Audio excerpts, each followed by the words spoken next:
सबसे पहली चीज सिखाई जाती है सम्मान। दूसरों का सम्मान करिए और फिर यह भी कि अपने लिए सम्मान अर्जित करिए। सम्मान पाने की कड़ी का पहला पड़ाव आत्मसम्मान। मान शब्द यहां कीवर्ड है, इसी से बनता है मानचित्र। देश का मानचित्र देखने के कई नजरिए हो सकते हैं। आप पर्यटक हैं तो हिमालय की चोटी से लेकर कन्याकुमारी को जोड़ती एक लकीर नजर आएगी। आप नेता हैं तो मानचित्र पर उत्तर से दक्षिण और पूर्व से पश्चिम तक की सरकारें और राजनीति नजर आएगी। लेकिन अगर आप युवा हैं तो इसी मानचित्र पर एक लाठी नजर आएगी, लाठी जो खून से सनी है।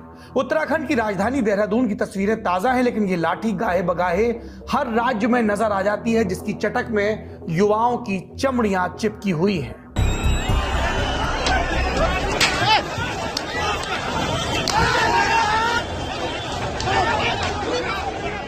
कर ली होगी हिंदुस्तान ने बहुत तरक्की, तकनीक भी हमारी दुनिया भर में तारी है, लेकिन एक अदद भर्ती परीक्षा आज भी बिना लीक के देश के किसी राज्य में जैसे हो ही नहीं पाती। और फिर इन युवाओं को इनका आत्मसम्मान कचोटता है और ये मान सम्मान वालों से पूछते हैं, हमारा हक कहां है। नमस्ते, मेरा नाम सौरभ द्विवेदी है। आप लल्लन टॉप शो देखना शुरू कर चुके हैं। शो में आज विस्तार से बात होगी उन नौजवानों के बारे में जो मानचित्र में हर राज्य में पाए जाते हैं और जो ये सवाल पूछ रहे हैं कि हमारी सरकारें भर्तियां ठीक से क्यों नहीं कर पाती। आज के शो में हम उत्तराखंड समेत देश भर के तमाम राज्यों में अनवरत प्रक्रिया के तहत जारी पेपर लीक्स के बारे में बात करेंगे। लल्लन टॉप की टीम देहरादून में युवाओं के बीच पहुंची। इसके अलावा हमने सुबह ही सोशल मीडिया के अपने सभी प्लेटफॉर्म पर युवाओं से उनके राज्यों में हुई भर्ती धांधली को बताने को कहा। अलग अलग राज्यों से हजारों की संख्या में कमेंट आए। सभी को एक शो में दिखा देने का दावा हम नहीं कर सकते, लेकिन ज्यादातर पर बात करने की कोशिश रहेगी। पर सबसे पहले एक विज्ञापन देखिए। चिंता मत करिए, ये कोई व्यावसायिक हित का विज्ञापन नहीं है और ना ही इसके हमें कोई पैसे मिलने वाले हैं। 9 साल पहले फेविकोल बनाने वाली पिडिलाइट इंडिया का एक चर्चित विज्ञापन आया। कॉपीराइट का रिस्क है, फिर भी दिखा रहे हैं।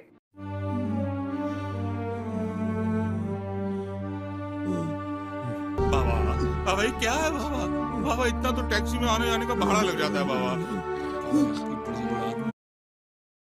हिलोगे नहीं तो जीतोगे कैसे?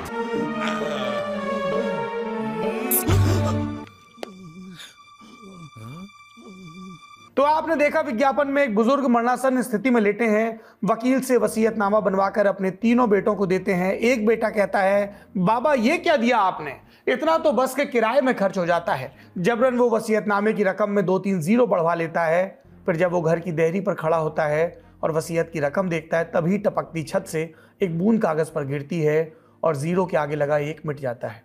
पीछे से कमेंट्री होती है, सिर्फ एक टपकती बूंद आपकी किस्मत बदल सकती है। ये एमसील का प्रचार था। इसी तरह की एक एमसील की जरूरत देश की सरकारों को है, राज्य की सरकारों को है, क्योंकि पेपर लीक न रोकना युवाओं की नजर में एक अक्षम्य अपराध है जो उनके एक को जीरो में तब्दील कर देता है, एक बड़ा विशालकाय जीरो। ये सिस्टम का नल बार बार चूहे जा रहा है। इसको रोकने के लिए कोई तो एमसील होगी, या तो उसको खोज लीजिए या फिर सरकारें ये मुनादी करा दें कि हम नौकरी नहीं दे सकते, खुद मुख्तार बन जाइए। ये क्या बात हुई कि युवाओं पर बेरहमी से लाठी चला दी जाए और फिर कहा जाए बाहरी तत्व आ गए थे, ये हो गया था, वो हो गया था। ये बाहरी तत्व कहां से आए थे? विदेश से आ गए थे क्या? और ये तत्व जब आए तब सरकारें क्या कर रही थी? प्रधानमंत्री नरेंद्र मोदी ने एक बार उत्तराखंड की चुनावी रैली में कहा था, पहाड़ का पानी और जवानी पहाड़ के काम आनी चाहिए। और क्या बढ़िया काम आ रहा है। पहाड़ पर उगने वाले देवदार से बनी लाठियों की मजबूती इनकी पीठ से की जा रही है चेक। देहरादून में सैकड़ों की संख्या में छात्र छात्राएं इकट्ठे होते हैं। वजह पेपर लीक, भर्ती समय से न होना। कौन सी भर्ती लीक? नोट करना शुरू करिए। 2021 उत्तराखंड एसएसएससी की 13 विभागों में 916 पदों के लिए हुई परीक्षा में पेपर लीक हुआ। 2022 770 पदों के लिए 5 भर्ती परीक्षाएं धांधली के बाद रद्द। 2022 में ही विधानसभा के स्टाफ की भर्ती में अपनों को रेवड़ी बांटने की धांधली हुई, आरोप लगे। अब उत्तराखंड SSSC से भर्ती परीक्षाएं ईमानदारी से न हो पाई तो काम उत्तराखंड लोक सेवा आयोग को दिया गया। लेकिन देखिए, इसी बरस जनवरी में जब लेखपाल पटवारी की भर्ती परीक्षा हुई उत्तराखंड लोक सेवा आयोग के तत्वाधान में, तो इसका पेपर भी लीक हो गया। इस परीक्षा में 1 लाख लोग बैठे। उत्तराखंड छोटा राज्य, एक भर्ती इम्तिहान में 1 लाख बच्चों के बैठने का मतलब बेरोजगारों की कितनी बड़ी तादाद एक नौकरी, एक भर्ती, एक इम्तिहान, एक परिणाम और एक नियुक्ति पत्र का इंतजार करती रहती है। जहां ना यूके SSC ईमानदारी से भर्ती परीक्षा करा पा रहा है, ना उत्तराखंड लोक सेवा आयोग। अगर मैं उंगलियों पर गिन दूं तो 2 साल में पटवारी, लेखपाल, छात्रावास अधीक्षक, सहायक समीक्षा अधिकारी, सहायक चकबंदी अधिकारी, ग्राम विकास अधिकारी, पोस्टमैन, वन दरोगा, इन सारे पदों पर नौकरी दिलाने वाली परीक्षाओं के पेपर अकेले उत्तराखंड में लीक हो चुके हैं। बीजेपी सरकार ने चुनाव से पहले अपने घोषणा पत्र, जिसे संकल्प पत्र कहते हैं, उसमें वादा किया कि हम उत्तराखंड के युवाओं को 50,000 नौकरी देंगे, 24,000 नौकरी सत्ता में लौटते ही उपलब्ध कराएंगे। पर बदले में क्या मिला? लाठियां। उत्तराखंड में मौजूद हमारे सहयोगी गौरव ने छात्रों से इस मुद्दे पर बात की। सुनिए उनकी मांग क्या है और लाठीचार्ज पर वो क्या सोचते हैं। सर, हमारी तो सिर्फ एक ही डिमांड है ना कि हम गवर्नमेंट सर्विसेज इसी सिस्टम में तो हमें आना है ना, उसके लिए हम चाहते हैं कि आप एक निष्पक्ष एग्ज़ाम तो करवाएं। हम क्या मांग रहे हैं इनसे? हम अपना प्री देते हैं, किसी भी, अगर हम पीसीएस जैसे एग्ज़ाम की बात करें, हम प्री देते हैं, मेंस देते हैं, इंटरव्यू देते हैं और उसके बाद हम 1.5 साल तक वेट करते हैं और हम आउट हो जाते हैं सिर्फ इस वजह से क्योंकि सिस्टम में वो बच्चा पहुंच चुका है जो पैसे दे के पहुँच चुका है। तो मतलब हमारा कंसर्न तो बहुत जेन्युइन है ना, क्योंकि उत्तराखंड में वैसे भी भर्तियां कितने साल में आती हैं? 5 साल में। कितने साल में आती है? ये पीसीएस जो आया है ये 5 साल में आया है, इसको होते होते 7 साल लग जाएंगे और रिजल्ट आते आते 10 साल लग जाएंगे। अच्छा, ये 2022 का या 2021 का? सर 2021 का। 2021 का ये नोटिफिकेशन है। 2 साल बीत चुके हैं। 2022 का था ना, 2022 में नोटिफिकेशन आया था ये। अच्छा, 2022 में अप्रैल में एग्जाम हुआ था, मई में इसका रिजल्ट आ गया था। फिर यहाँ उत्तराखंड में वुमेन रिजर्वेशन 30% की वजह से ये एक्सटेंड होता रहा। पहले कमीशन से आता है, अगस्त में आता है, फिर सितंबर में आता है कि अगस्त में होगा, सितंबर में होगा, नवंबर में होगा। हम जो यूथ है ना वो फेड अप हो चुका है क्योंकि हम ना 5 साल इसी कमीशन के एग्ज़ाम्स के लिए तैयारी नहीं करते। यहाँ जब 5 साल में रोज़गार आता है तो हमें सेंटर के भी एग्ज़ाम देने होते हैं, हमारे वहाँ भी एग्ज़ाम क्लैश हो जाते हैं, हमें कॉम्प्रोमाइज़ करना पड़ता है। अगर हम पीसीएस जैसे प्रेस्टीजियस सर्विसेज के लिए प्रिपरेशन कर रहे हैं, टाइम दे रहे हैं, तो ये तो फेयर होना चाहिए ना। हमारा कंसर्न ऐसा नहीं था कि हमें पहले से सीबीआई चाहिए थी। जब 8 तारीख को हमारा पटवारी पेपर हुआ और 12 तारीख को पता चला कि वो लीक हो गया। लीक में आया कि आयोग के ही संजीव चतुर्वेदी ने वो लीक करवाया। अब हमारा कंसर्न तो जेन्युइन है ना कि जिस संजीव चतुर्वेदी के सिग्नेचर हमारे सिलेबस के फ्रंट पेज पे होते हैं, क्या वो बंदा इतना पीसीएस का पेपर नहीं लीक करवाएगा? हमारा कंसर्न तो जेन्युइन है कि हमें जांच चाहिए। उसके बाद भी ठीक है, बोला गया कि उनको उस चीज़ का जिम्मा नहीं मिला था, उनको पटवारी का मिला था, ठीक है। उसके बाद ही अभी 2 फरवरी को एक डेलीगेशन गया था शायद, और 3 फरवरी को आया कि एईजेई भर्ती में 9 बंदे अंदर, उसमें भी आयोग के 2 बंदे, फिर से गोपनीय अति गोपन विभाग 2 का एक ऑफिसर कोई अंदर चला गया। अब हम कैसे, जो ट्रस्ट डेफिसिट क्रिएट हो चुका है वो आयोग की तरफ से हो चुका है स्टूडेंट्स के साथ। हमें इसी सिस्टम में, इसी आयोग के साथ में तो काम जाना है ना। हमें, हमारी लड़ाई क्या है? हम यहाँ इतना यूथ बैठा है, यहाँ कोई क्रांतिकारी नहीं है, हम ऑफिसर ही तो बनना चाहते हैं। और अगर हमारे अंदर हमने प्री क्वालिफाई किया है तो हम चाहते हैं कि मेंस एग्जाम को आप तब तक पोस्टपोन कर दो जब तक आप अपने आयोग में अपने एक ऑफिसर्स की इन्वेस्टिगेशन नहीं कराओ। युवाओं की बात सुन ली, अब देहरादून एसएसपी का बयान भी समझ लीजिए। लाठीचार्ज पर दिलीप कुंवर ने बयान दिया कि बेरोजगार संघ के बैनर तले उनके कुछ लोग भी थे, ज्यादातर लोग असामाजिक तत्व शामिल थे। उन्होंने माहौल खराब करने की कोशिश की। तो कमाल देखिए, जो पुलिस पेपर लीक माफिया को समय से पकड़ नहीं पाती, वो एक झटके में आंखों में स्कैनर लगाकर ऐलान कर देती है कि बेरोजगार कम थे, असामाजिक तत्व ज्यादा।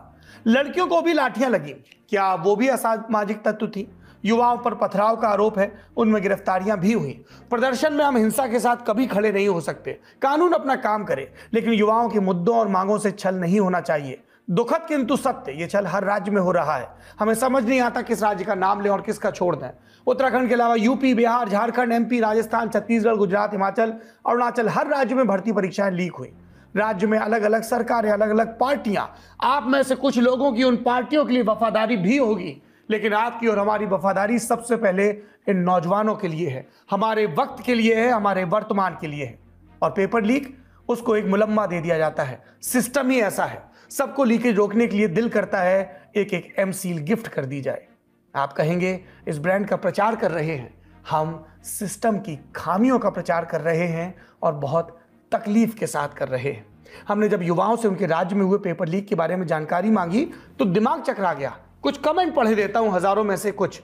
धर्मेंद्र लिखते हैं, सौरभ भैया मेरा कमेंट जरूर देखना, मैं मध्य प्रदेश से हूं। मेरा यह कहना है कि क्या हर प्रदेश में कोई ऐसी संस्था नहीं बन सकती जो यूपीएससी जैसे निश्चित समय पर परीक्षा करवाए? यूनियन पब्लिक सर्विस कमीशन ये देश की जो सबसे बड़ी परीक्षाएं हैं वो करवाती है। एनडीए की परीक्षा करवाती है फौज के अफसर बनने के लिए, आईएएस आईपीएस की परीक्षा करवाती है, जिसको पास करके इन सारी परीक्षाओं के जिम्मेदार लोग उन पदों पर पहुंचते हैं।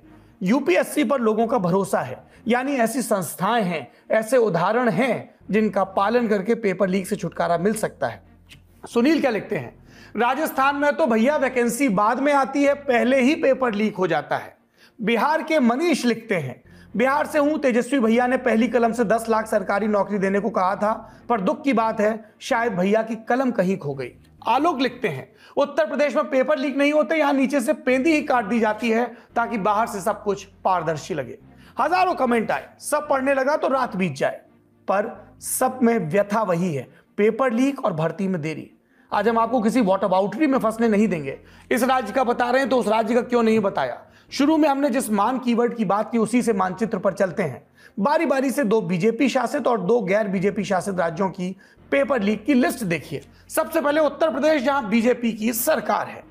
अगस्त 2017 में सब इंस्पेक्टर की सीधी भर्ती का पेपर लीक हुआ। फरवरी 2018 में यूपी पीसीएल का पेपर लीक। अप्रैल 2018 यूपी पुलिस की भर्ती का पेपर लीक। जुलाई 2018 अधीनस्थ सेवा चयन बोर्ड का पेपर आउट। अगस्त 2018 स्वास्थ्य विभाग प्रोन्नत पेपर लीक। सितंबर 2018 नलकूप ऑपरेटर की भर्ती का पेपर लीक। 2018 में सिपाही भर्ती पेपर लीक का भी दावा। जुलाई 2020 में शिक्षक भर्ती का पेपर लीक।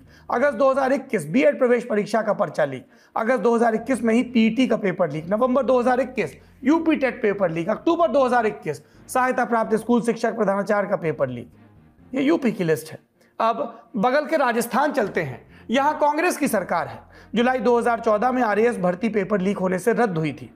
उसके बाद दिसंबर 2015 में एलडीसी भर्ती का पेपर लीक हुआ, परीक्षा रद्द हुई।